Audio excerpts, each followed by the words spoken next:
Finals की शुरुआत होती है टांग सेक्ट बनाम श्रेक के साथ, लेकिन कुछ अप्रत्याशित हुआ। सभी लोग कियानकुन आस्किंग लव वैली में प्रवेश कर गए। ताजा कहानी में श्रेक एकेडमी की वांग क्यूअर ने 7वें स्तर के सोल गाइड पीकॉक डांस से सन मून एकेडमी के श्याओ होंगचेन और मेंग होंगचेन को हराया। इससे श्रेक एकेडमी ने जीत हासिल की और क्वार्टर फाइनल में प्रवेश किया। लेकिन सन मून एकेडमी बाहर हो गई और चैंपियनशिप जीतने का मौका खो दिया। यह सोल फाइटिंग कॉन्टेस्ट ऐसा अकेला कॉन्टेस्ट था जहां चैंपियन तय नहीं हुआ। असल में इस कॉन्टेस्ट का चैंपियन टांग सेक्ट टीम होनी चाहिए थी, क्योंकि टांग सेक्ट का हर सदस्य बहुत ताकतवर था। श्रेक एकेडमी को केवल वांग क्यूअर का सहारा था। लेकिन ऐसा होने से श्रेक एकेडमी की हजारों सालों की लगातार चैंपियनशिप जीतने की विरासत खत्म हो जाती। इसलिए केवल एक दुर्घटना ही ऐसी हो सकती थी जिससे इस कॉन्टेस्ट में कोई चैंपियन नहीं बन पाता। यह सही समाधान होता। जब वांग क्यूअर ने सन मून एकेडमी को अकेले हराया तो श्रेक एकेडमी की टीम क्वार्टर फाइनल में पहुंच गई। क्वार्टर फाइनल में श्रेक एकेडमी ने मिंगडू सोल मेंटर एकेडमी और टियानलोंगमेन का सामना किया। वांग क्यूअर ने फिर अपनी ताकत के दम पर विरोधियों को हराया और फाइनल्स में प्रवेश किया। टांग सेक्ट ने स्नो डेमन सेक्ट और होली स्पिरिट सेक्ट को हराया और फाइनल्स में पहुंचे।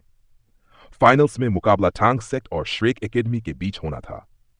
लेकिन अप्रत्याशित रूप से फाइनल्स शुरू होने से पहले ही एक दुर्घटना हो गई। सन मून साम्राज्य ने फैसला किया कि सोल फाइटिंग कॉन्टेस्ट में हिस्सा लेने वाली सभी टीमों को पकड़ लिया जाए। हुओ युहाओ और अन्य लोगों ने सन मून साम्राज्य के वेयर हाउस में घुसपैठ की, जहां से उन्होंने दुर्लभ धातु और सोल गाइड्स चुरा लिए। जाने से पहले उन्होंने वेयर हाउस में सोल गाइड बम भी लगाए, लेकिन इससे अनजाने में मिंगडू का विस्फोट हो गया। इस विस्फोट से मिंगडू की कई इमारतें नष्ट हो गईं।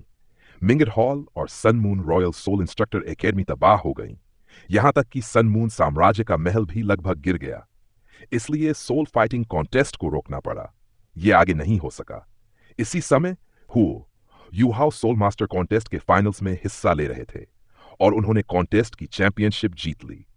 इसी समय मिंगडू विस्फोट शुरू हो गया। हुओ युहाओ अपने किए पर हैरान थे। उन्हें उम्मीद नहीं थी कि वेयर हाउस उड़ाने से इतना बड़ा नुकसान हो जाएगा। साथ ही जुआन लाओ जल्दी से वहां पहुंचे जहां हाओ युहाओ थे। उन्हें हाओ युहाओ और हेकैतो को वहां से निकाला और श्रेक एकेडमी और टांग सेक्ट के लोगों से मिंगडू के पश्चिम में मुलाकात की।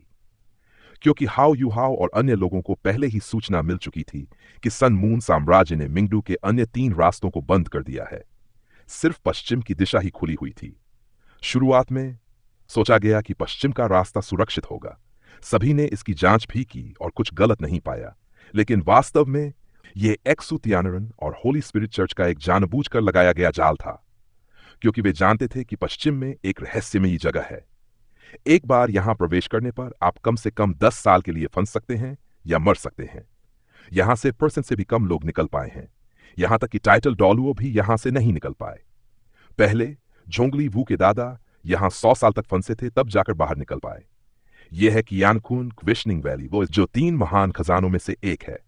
टांग सेक्ट और श्रेक के सभी लोग कियानकुन क्वेश्चनिंग वैली में प्रवेश कर गए। यहां उनका परीक्षण हुआ।